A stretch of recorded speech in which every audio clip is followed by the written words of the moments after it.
இந்த கால வேளையிலே ஆண்டவராகிய இயேசு கிறிஸ்துவின் விலையேறப்பட்ட நாமத்தினாலே உங்களை வாழ்த்துகிறேன். இந்த நாளிலும் கூட இது ஒரு சந்தோஷமான நாள்.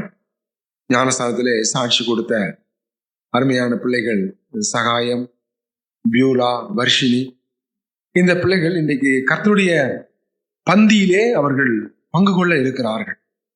இது அவர்களுக்கு கிடைத்த ஒரு மாபெரும் சிலாக்கியமான ஒன்றாக இருக்கிறது. கர்த்தருடைய பந்தியிலே பங்கு கொள்வது என்பது அது தேவனுடைய பரிபூரணமான ஒரு திட்டமாக வழிநடத்தலாக காணப்படுகிறது. கர்த்தருடைய பந்தியிலே எவ்விதமாக நாம் பங்கு கொள்ள வேண்டும் என்பதை இந்த நாளிலே நன்மையான பிள்ளைகள் கூட ஒரு விசை கற்றுக்கொள்ள தேவன் நமக்கு உதவி செய்வாராக. முதலாவதாக இந்த கர்த்தருடைய பந்தி என்று நாம் சொல்லும் பொழுது ஆண்டவராகிய இயேசு கிறிஸ்து இதை தம்முடைய மரணத்துக்கு முன்பாக, சிலுவைக்கு செல்வதற்கு முன்பாக ஆண்டவராய் இயேசு கிறிஸ்து இந்த பந்தியை ஆசரித்தார் என்பதை நாம் சுவிசேஷ புத்தகங்களிலே நாம் வாசிக்க முடியும். அது மாத்திரமல்ல, அவர் நம்மை நினைவு கூறும்படியாக அவர் நமக்கு கட்டளையிட்டு போயிருக்கிறார் என்பதையும் கூட நாம் அறிய முடியும். லூக்கா எழுதின சுவிசேஷத்திலே அந்த லூக்கா 22:19 நான் வாசிக்கிறேன். பின்பு அவர் அப்பத்தை எடுத்து ஸ்தோத்திரம் பண்ணி அதை பிட்டு அவர்களுக்கு கொடுத்து, இது உங்களுக்காக கொடுக்கப்படுகிற என்னுடைய சரீரமாய் இருக்கிறது, என்னை நினைவு கூறும்படி இதை செய்யுங்கள் என்றார். நம் ஒவ்வொருவருடைய பாவங்களுக்காகவும் கர்த்தராகிய இயேசு கிறிஸ்து சிலுவையிலே அவர் மரிக்க போகிறார். ஆகவே உங்களுக்காக ஒப்பு கொடுக்கப்பட போகிற என்னுடைய சரீரமாக இருக்கிறது என்று ஆண்டவர் எங்கே சொல்லுகிறார். என்னை நினைவு கூறும்படி இதை செய்யுங்கள். ஆகவே இந்த கர்த்தருடைய பந்தியிலே நாம் பங்கு கொள்ளும் பொழுது, நாம் அந்த அப்பத்தை நாம் பிற்கின்ற பொழுது கர்த்தராகிய இயேசு கிறிஸ்துவை நாம் நினைவு கூறுகிறவர்களாக இருக்கிறோம். 2000 ஆண்டுகளுக்கு முன்பாக இயேசு கிறிஸ்து அவருடைய சரீரத்தை எனக்காக சிலுவையிலே கிழிக்க ஒப்பு கொடுத்தார். 2000 ஆண்டுகளுக்கு முன்பாக இயேசு கிறிஸ்து என்னுடைய பாவங்களுக்காக சிலுவையிலே அவர் தண்டனையை ஏற்றுக்கொண்டார். அந்த அப்பத்தை பிற்கும் பொழுது இது எனக்காக பிற்கப்பட்ட அவருடைய சரீரம். அந்த திராட்சை ரசத்தை நாம் பருகுகின்ற பொழுது அது 20வது வசனத்திலே அவர் சொல்லுகிறார், போஜனம் பண்ணின பின்பு அவர் அந்தப்படியே பாத்திரத்தையும் கொடுத்து, இந்த பாத்திரம் உங்களுக்காக சிந்தப்படுகிற என்னுடைய இரத்தத்தினாலாகிய புதிய உடன்படிக்கையாய் இருக்கிறது என்றார். ஆகவே நாம் திராட்சை ரசத்தை நாம் பருகும் பொழுது எனக்காக சிந்தப்பட்ட கர்த்தராகிய இயேசு கிறிஸ்துடைய பரிசுத்தமான இரத்தத்தை நாம் நினைவு கூறுகிறவர்களாக இருக்கிறோம். நினைவு கூறும்படி அவருடைய அடிக்கப்பட்ட கிழிக்கப்பட்ட சரீரத்தை நாம் நினைவு கூறுகிறோம். நமக்காக சிந்தப்பட்ட அவருடைய பரிசுத்தமான இரத்தத்தை நாம் நினைவு கூறுகிறோம். ஆண்டவரே, உம்முடைய பரிசுத்தமான இரத்தம் எனக்காக சிந்தப்பட்டதற்காக உமக்கு நன்றி. இதை நினைவு கூறும்படி நாம் செய்ய வேண்டும் என்று ஆண்டவர் சென்றிருக்கிறார். ஆகவே நாம் ஒவ்வொரு வாரமும் கர்த்தராகிய இயேசு கிறிஸ்துவை நினைவு கூறும்படியாக இங்கே நம்முடைய மத்தியிலே இந்த கர்த்தருடைய பந்தி வைக்கப்பட்டிருக்கிறதை நாம் பார்க்கிறோம். எதற்காக இது மத்தியிலே இருக்கிறது? இந்த ஆராதனையினுடைய மையம் கர்த்தராகிய இயேசு கிறிஸ்து. கர்த்தராகிய இயேசு கிறிஸ்துடைய சிலுவை மரணத்தை நாம் நினைவு கூறும்படியாக அவருடைய பந்தியை ஆண்டவர் நமக்கு விட்டு சென்றார். ஆகவே நாம் சபையின் மத்தியிலே வைக்கிறோம். அது ஏதோ ஒரு ஓரத்தில் அல்ல, அல்லது இங்கே அல்ல. ஏன் நாம் மையத்திலே வைக்கிறோம்? இதுதான் நம்முடைய ஆராதனையுடைய நினைவு கூறுதலின் சின்னமாக இருக்கிறது. ஆண்டவர் நம்மோடு ஒரு உடன்படிக்கை செய்திருக்கிறார் என்று அங்கே 22ஆம் வசனத்திலே, இரத்தத்தினாலாகிய புதிய ஒரு உடன்படிக்கை.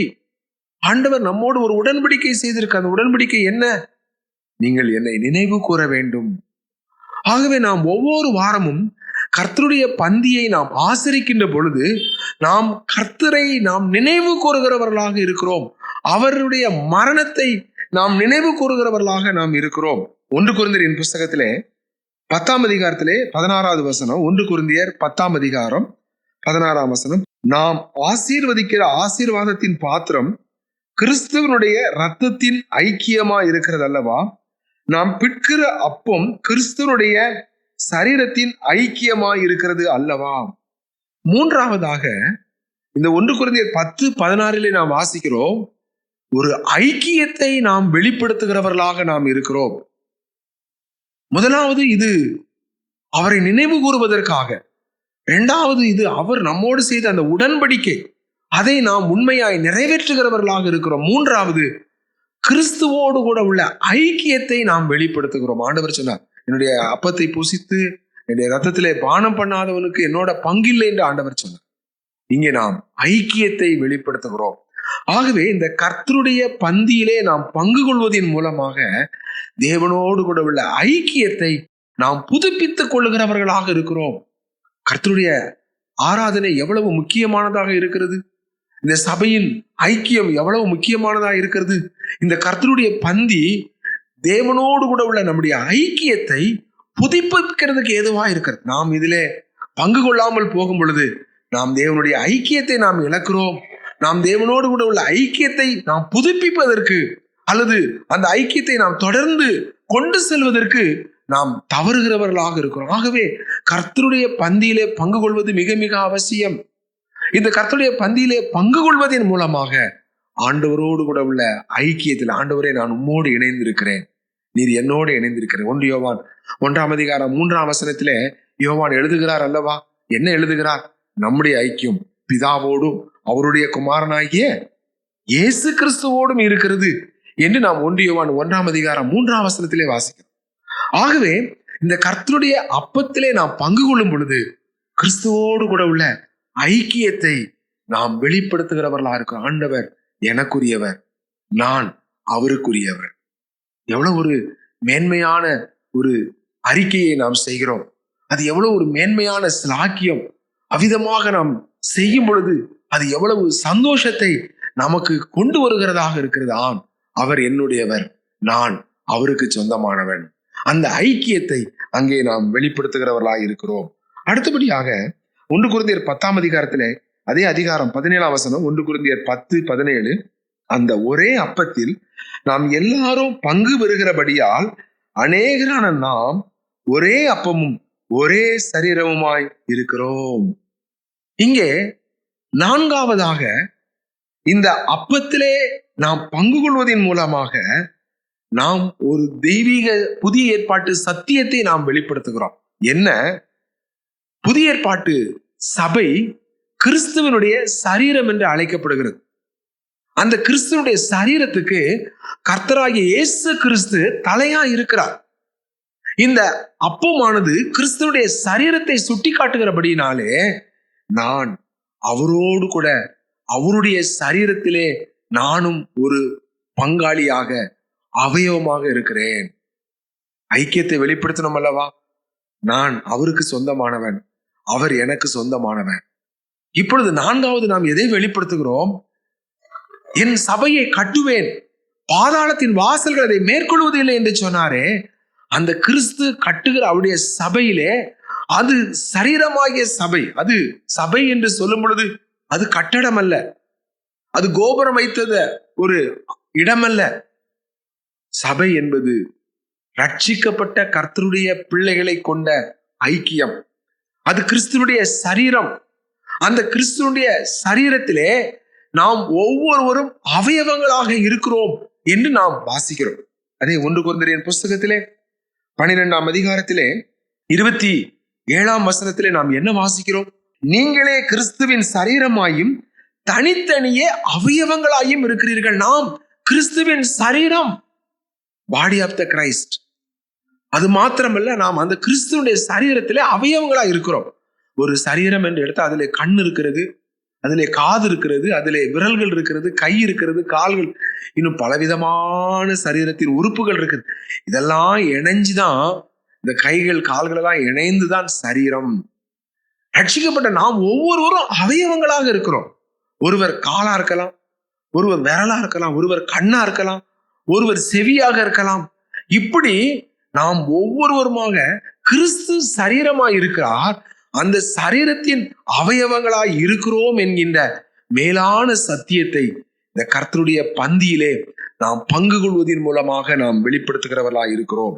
நீங்க 1 கொரிந்தியர் 10:17 அந்த ஒரே அப்பத்தில் நாம் எல்லாரும் பங்கு பெறுகிறபடியால் அநேகரான நாம் ஒரே அப்பமும் ஒரே சரீரமுமா இருக்கிறோம். பாரம்பரிய சபைகள்ல பாத்தீங்க அப்படின்னா ஒவ்வொருத்தருக்கும் ஒவ்வொரு சின்ன சின்ன அப்பங்களை கொடுப்பாங்க.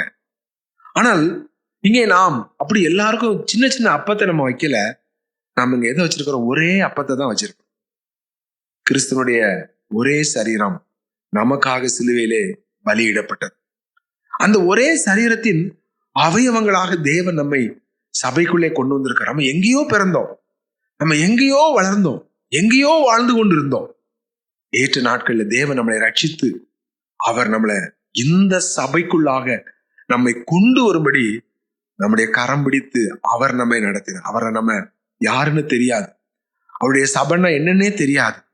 நாம் யார், அவருடைய சபை என்ன என்று தெரியாத காலத்திலே தேவன் நம்மை கரம் பிடித்து அவருடைய சபைக்குள்ளாக நம்மை கொண்டு வந்திருக்கிறார். ஒருவேளை நம்ம வேலை நிமித்தமா வந்திருக்கலாம், திருமணம் முடிஞ்சு வந்திருக்கலாம், அல்லது நம்ம வியாதி ஏதோ ஒரு சூழ்நிலையில நம்ம சபைக்குள்ள வந்திருக்கலாம். ஆனா ஒன்றே ஒன்று, இந்த சபைக்குள்ளே உங்களை கொண்டு வந்து சேர்த்தவர் கர்த்தராகிய இயேசு கிறிஸ்து. அவர் சபையின் சிரசா இருக்கிறார். ரட்சிக்கப்படுகிறவர்களை கர்த்தர்தான் சபைக்குள்ளே கொண்டு வருகிறார் என்று நாம் விசுவாசிப்போமானால், ஆண்டவரே நீர் எனக்கு கொடுத்த இந்த சபைக்காக நன்றி என்று நாம் சொல்ல வேண்டும். இந்த சபைக்கு நாம் உண்மை உள்ளவர்களாக நாம் காணப்பட வேண்டும். இந்த சபையிலே நாம் தேவனை துதிக்கும் துதியோடு நாம் திருப்தி உள்ளவர்களாக, மன ரம்யத்தோடு இந்த சபையோடு இணைந்து நாம் ஓடுகிறவர்களாக நாம் காணப்பட வேண்டும். ஆகவே கர்த்தருடைய அப்பத்திலே நாம் பங்கு கொள்ளும் பொழுது, நான் கிறிஸ்துவனுடைய சரீரத்திலே நானும் ஒரு அவயவமாக இருக்கிறேன். அருமையானவர்களே, அந்த தெய்வீக சத்தியத்தை நாம் வெளிப்படுத்துகிறவர்களாக நாம் காணப்படுகிறோம். 1 கொரிந்தியர் புஸ்தகத்திலே 11ஆம் அதிகாரத்திலே 26வது வசனத்தை நாம் வாசிக்கலாம். 1 கொரிந்தியர் 11:26. ஆகையால் நீங்கள் இந்த அப்பத்தை புசித்து இந்த பாத்திரத்தில் பானம் பண்ணும் போதெல்லாம் கர்த்தர் வருமளவும் அவருடைய மரணத்தை தெரிவிக்கிறீர்கள். இங்கே 26ஆம் வசனத்திலே அடுத்து நாம் இந்த கர்த்தருடைய பந்தியிலே நாம் எதை வெளிப்படுத்துகிறோம்? அவருடைய மரணம். முஸ்லிம் சகோதரர்கள் என்ன சொல்கிறார்கள்? ஈசா நபி மரிக்கவில்லை, அவர் தப்பி சென்று விட்டார் என்று சொல்லி.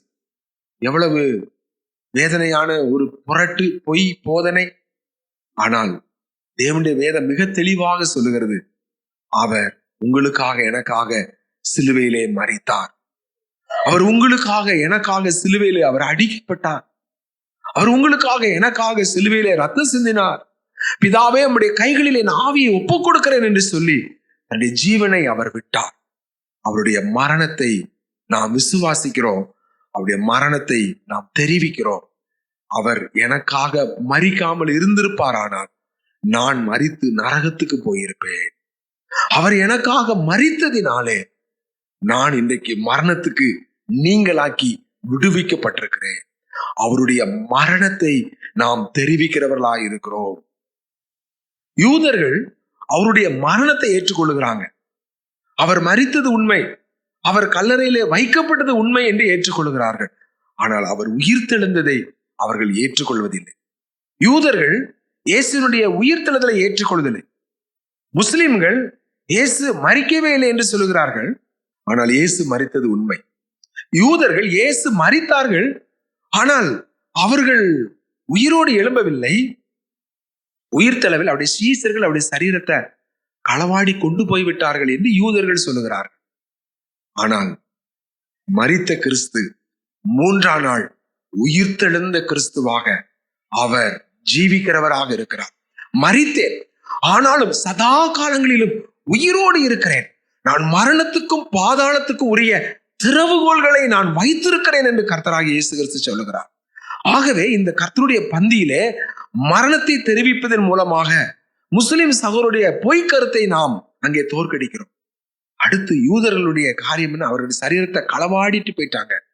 அவர் உயிர் தள்ளல. ஆனால் கர்த்தருடைய பந்தியிலே நாம் பங்கு கொள்வதன் மூலமாக அவர் மரித்தார், அடக்கம் பண்ணப்பட்டார், 3ஆம் நாள் உயிரோடு எழுந்தார். ஆம் பிரியமானவர்களே, ஞானஸ்நானத்திலே இந்த சாட்சியை நாம் வெளிப்படுத்துகிறோம். எனக்காக அவர் மரித்தார், அவரோடு கூட நானும் மரித்தேன். எனக்காக அவர் அடக்கம் பண்ணப்பட்டார், நானும் அவரோடு கூட தண்ணீருக்குள்ளே போகும்போது அடக்கம் பண்ணப்படுகிறேன். தண்ணீரை விட்டு வெளியே வரும் பொழுது ஒரு புதிய மனிதனாக, புதிய சிருஷ்டியாக கிறிஸ்து உயிர்த்தெழுந்ததை போல நானும் அவருடைய உயிர்த்தெழுதலின் சாயலிலே இணைக்கப்பட்டிருக்கிறேன். அதுதான் ஞானஸ்நானத்தினுடைய சாட்சி. ஞானஸ்நானத்திலே அவருடைய மரணம், அவருடைய அடக்கம், அவருடைய உயிர்த்தெழுதல். எதற்கு நாம் மரிக்கிறோம்? நம்முடைய பழைய மனுஷன் மரிக்கிறான். எது அடக்கம் பண்ணுகிறோம்? நம்முடைய பழைய பாவங்கள் அடக்கம் பண்ணப்படுகிறது. உயிர்த்தெழுதல் எதை காட்டுகிறது? நான் புதிய ஜீவனோடு கூட பரிசுத்த ஆவியானவரை பெற்ற கிறிஸ்துவின் ஜீவனாக தேவ ஆவியானவர் எனக்குள் இருக்கிறார். நான் உயிர்த்தெழுதலின் புதிய சாட்சி. தண்ணீருக்குள் இருந்து நான் வெளியே வரும் பொழுது நான் இனி ஆண்டவருக்காக வாழ்வேன். ஒரு நாள் நான் என்னுடைய மனதும் மாம்சமும் விரும்பினபடி உலகத்துக்காக நான் வாழ்ந்தேன். இன்னைக்கு நான் தேவனுக்காக என்னுடைய வாழ்க்கையை ஒப்பு கொடுத்திருக்கிறேன். அவருக்காக நான் வாழ்வேன். தண்ணீரை விட்டு நாம் வெளியே வரும் பொழுது அதை நாம் அறிக்கை செய்கிறோம். நான் புதிய சாட்சி. கர்த்தராகிய இயேசு கிறிஸ்து உயிரோடு எழுந்ததை போல நானும் ஒரு நாள் உயிரோடு எழும்புவேன். உயிர்த்தெழுதல் எனக்கும் உண்டு என்பதை நாம் அறிக்கை செய்கிறவர்களாக காணப்படுகிறோம். ஆக அது மாத்திரமல்ல, ஆண்டவராய் இயேசு கிறிஸ்து சொன்னார், நான் பரலோகத்துக்கு போறேன், உங்களுக்காக அங்கே ஒரு ஸ்தலத்தை நான் ஆயத்தம் பண்ண போகிறேன். ஆயத்தம் பண்ணின பின்பு நான் இருக்கும் இடத்திலே நீங்கள் இருக்கும்படிக்கு நான் மறுபடியும் வந்து உங்களை என்னிடத்திலே அழைத்து செல்வேன். சோ நம்முடைய பாவங்களுக்காக மரிக்கும்படி கிறிஸ்து இந்த பூமியிலே மனிதனாக பிறந்தார். 2000 ஆண்டுகளுக்கு முன்பாக அவர் இயேசு என்கின்ற பெயர்ல இந்த பூமியிலே ஒரு குழந்தையாய் பிறந்தார், வளர்ந்தார், ஊழியம் செய்தார், நன்மை செய்கிறவராய் சுற்றி திரிந்தார், மரித்தார், அடக்கம் பண்ணப்பட்டார், 3ஆம் நாள் உயிரோடு எழுந்து பரலோகத்துக்கு போயிருக்கிறார்.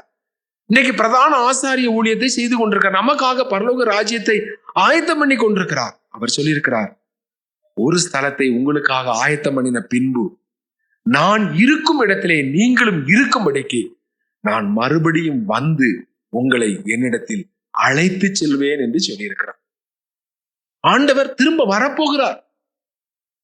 அவர் வந்து என்ன செய்ய போகிறார்? இங்கிருக்கிற என்னை, இந்த பூமியிலிருந்து என்னை பரலோகத்திலே அவர் கொண்டு போய் சேர்க்க போகிறார். பரலோகம் நம்முடைய குடியிருப்பு, நம்முடைய சிட்டிசன்ஷிப். நாம் எந்த தேசத்தை சார்ந்தவர்கள்? நம் பரலோக தேசத்தை சார்ந்தவர்கள். ஒரு நாள் இந்த உலகத்தை விட்டு நாம் மரணத்தின் மூலமாக கடந்து போகலாம், அல்லது கர்த்தராகிய இயேசு கிறிஸ்துவின் வருகை வருமானால் உயிரோடு நாம் எடுத்துக்கொள்ளப்படும்.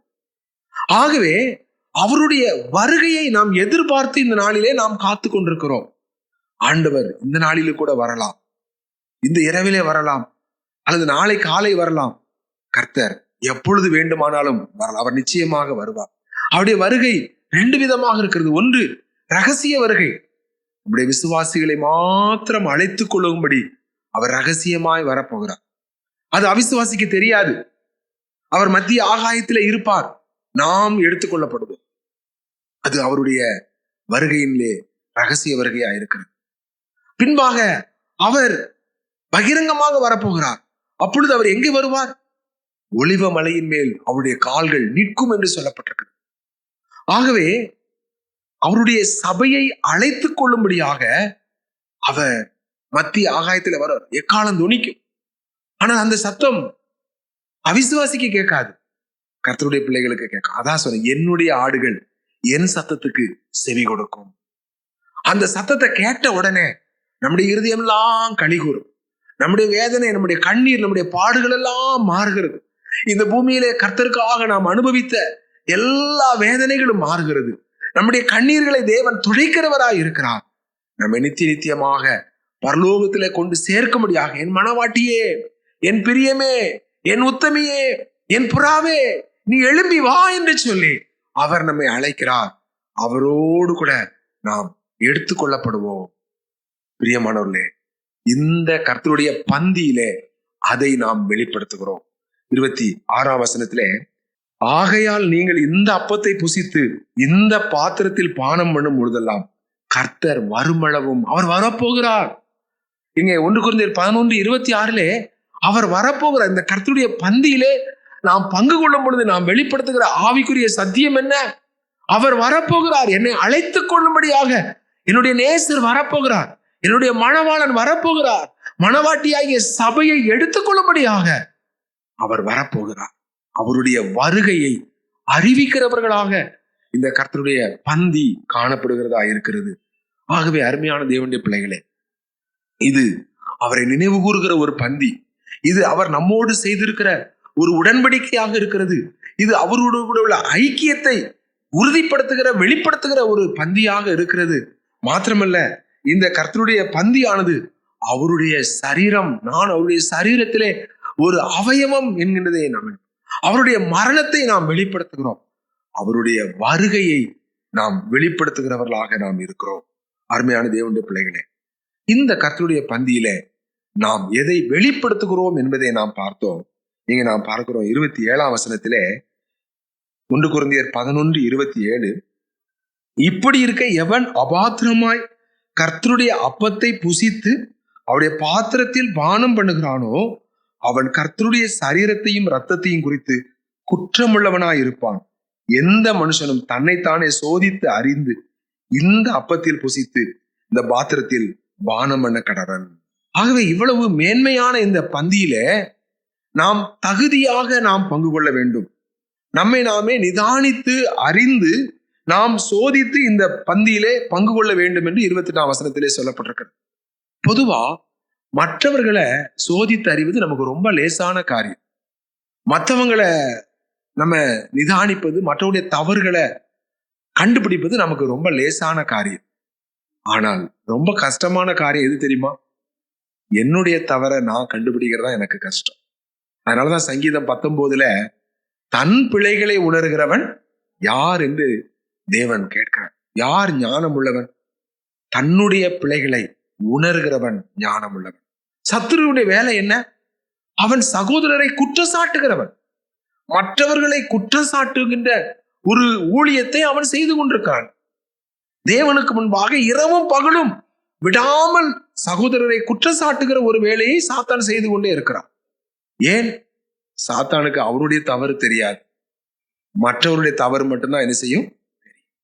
ஆனால் இந்த கர்த்தருடைய பந்தியிலே நாம் வரும் பொழுது நம்மை நாம் நிதானித்து அறிய வேண்டும், நம்மை நாம் சோதித்து அறிய வேண்டும். நான் எவ்விதமாக நான் நடந்தேன், இந்த வாரத்திலே நான் எப்படியாக நான் தேவனை துக்கப்படுத்தின காரியங்கள் என்னுடைய வாழ்க்கையில உண்டா? ஆண்டவரை வேதனைப்படுத்தின காரியங்கள் என்னுடைய வாழ்க்கையில உண்டா? ஆண்டவருக்கு கீழ்ப்படியாமல் கடினமாக நடந்த வேலைகள் உண்டா? ஆண்டவருக்கு விரோதமாக நான் செயல்பட்ட வேலைகள் உண்டா? நான் எங்கே தவறினேன்? ஆண்டவரே, நீர் எனக்கு காட்டும். நாம் எல்லாம் சரியாய் செய்தோம் என்று சொல்வதற்கு ஒன்றுமே இல்லை. நம்முடைய வாழ்க்கையிலே நாம் அநேக காரியங்களிலே நாம் தவறுகிறவர்களாய் நாம் இருக்கிறோம். யாக்கோபு என்ன சொல்லுகிறார்? யாக்கோபு 3ஆம் அதிகாரத்திலே 2ஆம் வசனத்திலே சபைக்கு எழுதுகிறார். பிரதான அப்போஸ்தலனாகிய இந்த யாக்கோபு சபைக்கு எழுதுகிறார். யாக்கோபு 3ஆம் அதிகாரம் 2ஆம் வசனம், நாம் எல்லாரும் அநேக விஷயங்களில் தவறுகிறோம். பிரதான அப்போஸ்தலனாகிய யாக்கோபு சபைக்கு எழுதுகின்ற இந்த நிருபத்திலே சபைக்கு விசுவாசிகளுக்கு எழுதுகிறார். நீங்கள் எல்லா விஷயத்திலும் தவறுகிறீர்கள் என்று அவர் சொல்லவில்லை. நாம் எல்லாரும் அநேக விஷயங்களிலே தவறுகிறோம். நம்முடைய வாழ்க்கையில நாம் அநேக விஷயங்களிலே நாம் குறைபடுகிற வேலைகள் உண்டு, அநேக விஷயங்களிலே நாம் தவறுகிற வேலைகள் உண்டு. ஆனால் இது கர்த்தருக்கு பிரியமா? இது கர்த்தருக்கு பிரியமில்லாத ஒரு காரியம். அவர் தன்னையும் சேர்த்து அவர் சொல்லுகிறார். துதித்தலும் சபித்தலும் ஒரே வாயிலிருந்து புறப்படுகிறது. 9ஆம் வசனத்திலே, யாக்கோபு 3ஆம் அதிகாரம் 9ஆம் வசனத்திலே, அதனாலே நாம் பிதாவாகிய தேவனை துதிக்கிறோம் நாம் என்று சொல்லி தன்னையும் இணைத்து யாக்கோபு அங்கே அறிக்கை செய்கிறதை பார்க்கிறோம். தேவனுடைய சாயலின்படி உண்டாக்கப்பட்ட மனுஷரை அதனாலேயே சபிக்கிறோம். ஏன்? நாம் அநேக விஷயங்களிலே தவறுகிறவர்களாக இருக்கிறோம். ஆகவே இந்த கர்த்தருடைய பந்தி எதற்காக வைக்கப்பட்டிருக்கிறது? நாம் நம்மை ஆராய்ந்து அறிந்து கொள்ள, நம்மை சோதித்து அறிய, நான் எதிலே தவறி இருக்கிறேனோ அதை எனக்கு காட்டுங்கள் என்று யோபு கேட்கிறார். அவர் நீதிமான், உத்தமன், சன்மார்க்கன், தேவனுக்கு பயந்தவன். ஆனால் அவரும் கூட கேட்கிறார், நான் எதிலையாவது தவறி இருந்தா எனக்கு காட்டுங்க என்று சொல்லி. அதுதான் உண்மையான ஒரு நீதிமானுடைய ஒரு இருதயமாக இருக்கிறது. ஆகவே இந்த கர்த்தருடைய பந்தி நம்மை குற்றவாளி என்று தீர்ப்பதற்காக அல்ல, நம்முடைய தவறுகளை சுட்டி காட்டி நம்மை சுத்தப்படுத்துவதற்காக வைக்கப்பட்டிருக்கிறது. இது நம்மை குற்றப்படுத்துகின்ற பந்தி அல்ல, இது நம்மை சுத்தப்படுத்துகின்ற பந்தி. ஆகவே இந்த கர்த்தருடைய பந்திக்கு முன்பாக வரும் பொழுது நான் எதிலே குறைவுபட்டிருக்கிறேன், நான் எந்தெந்த காரியங்களிலே நான் தவறி இருக்கிறேன் என்பதை நம்மை நாமே நிதானித்து நம்மை சோதித்து பார்க்கக்கூடிய ஒரு நேரம். மற்றவர்களை சோதிக்கல, யார் இந்த பந்தியிலே பங்கு கொள்கிறார், யாரெல்லாம் பங்கு கொள்ளவில்லை என்று பார்க்கின்ற வேலை ஒரு விசுவாசிக்கு கொடுக்கப்படவில்லை.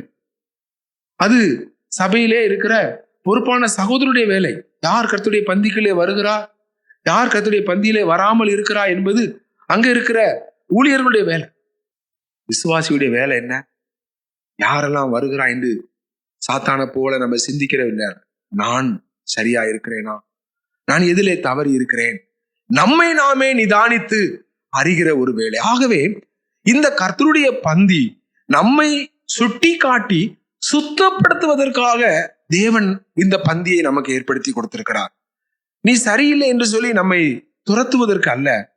நீ உன்னை சரிசு. எந்த மனுஷனும் தன்னைத்தானே சோதித்து அறிந்து இந்த பந்தியிலே பங்கு கொள்ள வேண்டும். தன்னை சரி செய்து கொண்டவனாக இந்த கர்த்தருடைய பந்திக்கு வருவன், அபாத்திரமாக அல்ல, தகுதி உள்ளவனாக இந்த கர்த்தருடைய பந்தியிலே அவன் பங்கு கொள்வதற்கு வர வேண்டும். அதை நாம் ஆராய்ந்து பார்க்க வேண்டும். சனிக்கிழமை இரவிலேயே நாம் அதை செய்வோம் என்றால் அது மிக ஒரு அருமையானதாக இருக்கும். சனிக்கிழமை இரவு நம்ம படுக்கைக்கு செல்லும் முன்பாக, நாளை காலை நான் கர்த்தருடைய பந்திக்கு நான் செல்ல வேண்டும், ஆகவே நான் நிதானிப்பேன் என்று சொல்லி நாம் என்ன செய்ய வேண்டும்? நம்மை நாம் நிதானிக்க வேண்டும். ஆகவே அருமையான கர்த்தருடைய பிள்ளைகளை, இந்த கர்த்தருடைய பந்தி நம்மை சோதித்து நான் என்னை அறிந்து கொள்ளவும், என்னை தேவனுக்கு ஒப்பு கொடுத்து அவருடைய இரத்தத்தினாலே கழுவி பரிசுத்தப்படுத்தி சுத்திகரிப்பவும் இந்த பந்தி நமக்கு வைக்கப்பட்டிருக்கிறது. இந்த பந்தி நான் எல்லாம் சரியா இருக்கிறேன் என்று நாம் துணிகரமாக வருவதற்கு அல்ல. ஆண்டவரே, நான் குறைவுள்ளவன் தான், ஆண்டவரே, நான் அநேக விஷயங்கள்ல நான் தவறுகிறவன் தான், ஆனாலும் உடைய இரத்தத்தினால் என்னை கழுவும் என்று நாம் நம்மை தேவனுக்கு ஒப்பு கொடுத்து இந்த பந்தியிலே நாம் வர வேண்டும். அவருடைய இரத்தத்தினாலே கழுவி சுத்திகரிக்கப்பட்டு நாம் இந்த கர்த்தருடைய பந்திக்குள்ளே நாம் கடந்து வர வேண்டியது மிக மிக அவசியம். ஆகவே என்னுடைய சுய நீதியை நம்பி அல்ல, நான் எல்லாம் சரியா நடந்துட்டேன், நான் எல்லாவற்றிலும் நான் தவறவில்லை என்று நாம் சொல்லுவோம் என்றால் நம்மை நாமே நாம் வஞ்சிக்கிறவர்களாக இருப்போம். ஏனென்றால் 1 யோவான் 1:10 நமக்கு பாவம் இல்லை என்று சொல்வோமானால் நம்மை நாமே வஞ்சிக்கிறவர்களாக இருப்போம் என்று யோவான் அங்கே சபைக்கு எழுதுகிறார். என்னிடத்துல பாவம் இல்லை என்று யார் சொல்ல முடியும்? கர்த்தராகிய இயேசு கிறிஸ்து மட்டும்தான் சொல்ல முடியும். கர்த்தராகிய இயேசு கிறிஸ்து மாத்திரமே அதை சொல்வதற்கு முழு பூரணம் உள்ளவராய் இருக்கிறார். நீங்களும் நானும் குறைவுள்ளவர்களாக இருக்கிறோம். அதனாலதான் பாடுறோம், குறைவுள்ளவன் ஆனாலும் கூடவே இருக்கிறீர் ஆண்டவரே. இந்த கர்த்தருடைய பந்தியிலே நான் கடந்து வரும் பொழுது என்னுடைய சுய நீதியை நம்பி நான் வந்துவிடக்கூடாது.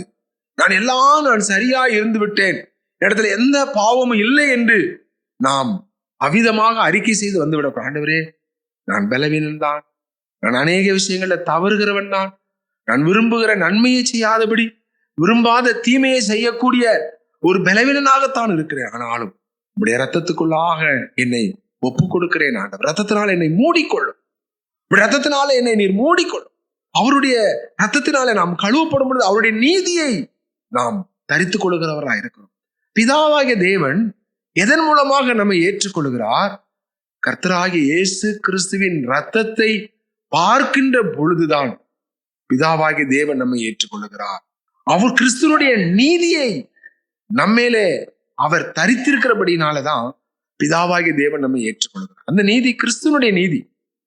அது விசுவாசத்தினாலே நமக்கு கிடைக்கின்ற நீதி, நம்முடைய கிரியைகளினாலே வந்த நீதி அல்ல. கர்த்தராகிய இயேசு கிறிஸ்துவை விசுவாசிப்பதின் மூலமாக நமக்கு அந்த நீதி கொடுக்கப்படுகிறது.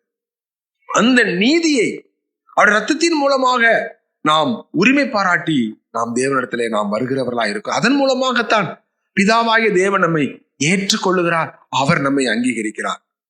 அங்கே நாம் 1 யோவானின் புஸ்தகத்திலே 2ஆம் அதிகாரத்திலே 1ஆம் வசனம், 1 யோவான் 2ஆம் அதிகாரம் 1ஆம் வசனம், என் பிள்ளைகளே, நீங்கள் பாவம் செய்யாதபடிக்கு இவைகளை உங்களுக்கு எழுதுகிறேன்.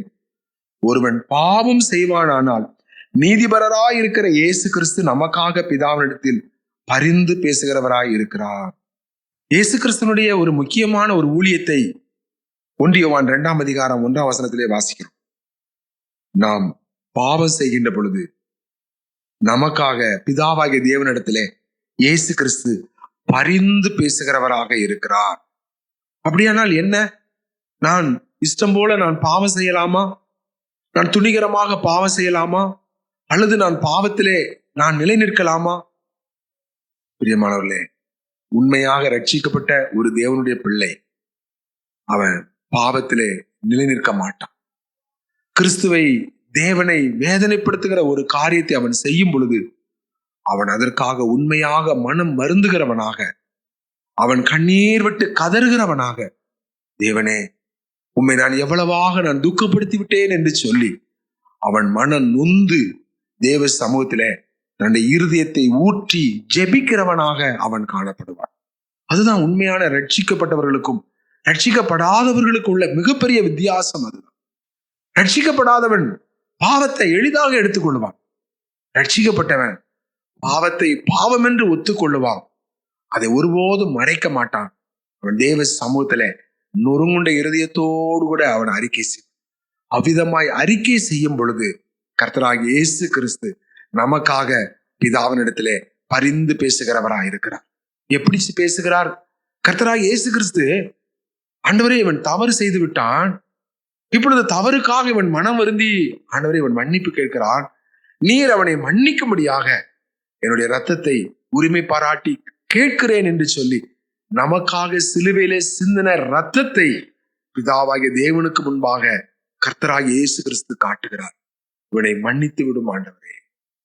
அந்த பரிசுத்தமான ரத்தத்தை பார்க்கின்ற பொழுது பரிசுத்தமான தேவன் நம்மை அங்கீகரிக்கிறார். இயேசு கிறிஸ்துவின் ரத்தத்தை பார்க்கின்ற பொழுது அவர் நம்மை ஏற்றுக்கொள்ளுகிறார். ஆம் பிரியமானவர்களே, ஆங்கில வேதாகமத்திலே நமக்காக பிதாவினிடத்திலே பரிந்து பேசுகிறார் என்ற வார்த்தை அட்வொகேட் என்று அங்கே போடப்பட்டிருக்கும். ஒரு வக்கீல் எப்படி ஒரு நீதிபதியினிடத்திலே தன்னுடைய கட்சிக்காரருக்காக சட்டங்களை எடுத்து கூறி வாதாடுவாரோ, அதே போல கர்த்தராகிய இயேசு கிறிஸ்து சிலுவையிலே நிறைவேற்றின அவருடைய பலியின் மேன்மையை சுட்டி காட்டி இது நிமித்தம் அவனை ஏற்றுக்கொள்ளும். அவனுக்காக நான் அடிக்கப்பட்டேன், அவனுக்காக நான் தண்டனையை ஏற்றுக்கொண்டேன், அவனுக்காக நான் ரத்தம் சிந்தினேன் என்று சொல்லி நமக்காக அவர் வழக்காடுகிறவராக இருக்கிறார். ஆகவே உண்மையாக ரட்சிக்கப்பட்ட ஒரு விசுவாசி அவன் பாவத்திலே நிலை நிற்க மாட்டான். அவன் தேவனுக்கு நொறுங்குண்ட இருதயத்தோடு கூட தன்னை ஒப்பு கொடுக்கிற ஒரு இருதயத்தை நாம் பார்க்கிறோம். தாவீது 51ஆம் சங்கீதத்திலே தன்னுடைய வாழ்க்கையிலே மிகப்பெரிய ஒரு வீழ்ச்சிக்குள்ளே அவன் கடந்து போன போது 17ஆம் வசனத்திலே, தேவனுக்கு ஏற்கும் பலிகள் நொறுங்குண்ட ஆவிதான், தேவனே நொறுங்குண்டதும் நரங்குண்டதுமான இருதயத்தை நீர் புறக்கணியே. ஆகவே தன்னுடைய வாழ்க்கையிலே விழுந்து போன இந்த தாவீது எப்படி அறிக்கை செய்கிறார்? நொறுங்குண்ட இருதயத்தோடு கண்ணீரோடு அவன் அறிக்கை செய்கிறதை பார்க்கிறோம். 9வது வசனத்திலே, என் பாவங்களை பாராதபடிக்கு நீர் உமது முகத்தை மறைத்து என் அக்கிரமங்களை எல்லாம் நீக்கி அருளும், தேவனே சுத்த இருதயத்தை என்னிலே சிருஷ்டியும், நிலைவரமான ஆவியை என் உள்ளத்திலே புதுப்பியும், உமது சமூகத்தை விட்டு என்னை தள்ளாமலும் உமது பரிசுத்த ஆவியினிடத்திலிருந்து எடுத்துக்கொள்ளாமலும் இரும், உமது ரட்சணியத்தின் சந்தோஷத்தை திரும்பவும் எனக்கு தந்து உற்சாகமான ஆவி என்னை தாங்கும்படி செய்யும். நாம் பாவம் செய்யும் பொழுது நம்முடைய ரட்சிப்பை நாம் இழப்பதில்லை, மாறாக ரட்சிப்பின் சந்தோஷத்தை நாம் இழக்கிறோம். நாம் தேவனுடைய பிள்ளை என்கின்ற அந்த உரிமையை நாம் இழப்பதில்லை, மாறாக நாம் அவருடைய விட்டு தூரமாக நிற்கிற ஒரு நிலைமையில இருக்கிறோம். ஆகவே இந்த இடத்துல அவர் சொல்லுகிறார், உம்முடைய ரட்சணியத்தின் சந்தோஷத்தை திரும்ப எனக்கு தந்து. ஆகவே நாம் பாவத்திலே விழும் பொழுது ரட்சிப்பை நாம் இழக்கவில்லை, மாறாக ரட்சிப்பின் சந்தோஷத்தை நாம் இழக்கிறவர்களாக இருக்கிறோம். அதனாலதான் பாவம் நமக்குள்ள துக்கத்தை கொண்டு வருகிறது. பாவம் நமக்குள்ளே சமாதானம் இல்லாத ஒரு நிலைமையை கொண்டு வந்து விடுகிறது. பாவம் நம்முடைய இருதயத்தை அது அதிக வேதனைப்படுத்துகிறதாக இருக்கிறது. நாம் மனம் திரும்பும் பொழுது அந்த பாரம் நம்மை விட்டு நீங்குகிறது, அந்த துக்கம் நம்மை விட்டு நீங்குகிறது, அந்த சந்தோஷம், அந்த சமாதானம் நம்மை நிரப்புகிறதாக இருக்கிறது. ஆகவே எந்த மனுஷனும் தன்னைத்தானே சோதித்து அறிந்து, ஆண்டவரே நான் என்னுடைய சுய நீதியினாலே நான் இந்த பந்திக்குள்ளே நான் வரவில்லை, மாறாக ஆண்டவரே நான் உம்முடைய நீதியை நம்பி நான் வருகிறேன். ஒருவேளை நம்முடைய வாழ்க்கையில தொடர்ச்சியான வீழ்ச்சிகள், துணிகரமான பாவங்கள் காணப்படுமானா நாம் அவைகளை ஜெயம் எடுத்து நாம் இந்த கர்த்தருடைய பந்திக்குள்ளே நாம் கடந்து வர வேண்டியது மிக மிக அவசியம். ஆகவே நம்முடைய வாழ்க்கையில எந்த பாவத்திலே நாம் தோற்கடிக்கப்பட்டு கிடக்கிறோமோ அந்த பாவத்தோடு கூட நாம் இந்த பந்தியிலே நாம் வந்து விடக்கூடாது. மாறாக நாம் என்ன செய்ய வேண்டும்? ஆண்டுடைய சமூகத்திலே அதற்காக நாம் ஜெபிக்கிறவர்களாக, முடிந்தால் நாம் உபவாசித்து நாம் ஜெபிக்கிறவர்களாக காணப்பட வேண்டும். ஆண்டவரே, இந்த ஒரு குறிப்பிட்ட பாவமானது என்னை மேற்கொள்ளுகிறது. ஆண்டவரே, இந்த பாவத்தை என்னால் விட முடியவில்லை. ஆண்டவரே, இந்த ரகசிய பாவமாக இருக்கலாம், அல்லது இது வேற ஒரு எந்த ஒரு காரியமாக இருந்தாலும் ஆண்டவருடைய சமூகத்திலே நாம் கொண்டு சென்று அதற்காக நாம் விசேஷித்த தேவ பலனை, தேவ வல்லமையை நாம் கேட்டு ஜெபிக்கிறவர்களாய் காணப்படும். ஆண்டவரே, இந்த பாவத்தின் மேலே எனக்கு ஜெயம் தாரும், இந்த பாவத்தின் மேலே எனக்கு வெற்றியை தாரும் என்று சொல்லி அதற்காக நாம் தேவ சமூகத்திலே ஊக்கமாக நாம் ஜெபிக்கிறவர்களாக, நொறுங்குண்ட இருதயத்தோட நாம் தேவ சமூகத்திலே நாம் கதறுகிறவர்களாக நாம் காணப்பட வேண்டும். அதன் அடிப்படையில் நாம் ஜெயத்தோடு கூட இந்த கர்த்தருடைய பந்திக்குள்ளே நாம் கடந்து வர வேண்டும். நாம் தொடர்ந்து நாம் பாவத்திலே தோற்கடிக்கப்பட்டு கொண்டே நாம் சகோதரர்கள் கூட்டத்துல கூட ஒரு முறை நாங்கள் இதை குறித்து தியானித்தோம். ஒரு வாகனம் ஓட்டக்கூடிய ஒரு சகோதரன் சொன்னாரு, யாராவது தவறா வண்டியை உள்ள கொண்டு வந்துட்டா எனக்கு ரொம்ப கோபம் வந்துருது. நான் மிக கொடூரமான கடினமான வார்த்தைகளால அந்த நபரை நான் பேசிடுறேன். அப்புறம் எனக்கு ரொம்ப கஷ்டமாயிருது. ஐயோ, இப்படி நம்ம பேசிட்டோமே, இப்படி நம்ம நடந்துட்டோமே, எனக்கு கஷ்டமா இருக்கிறது.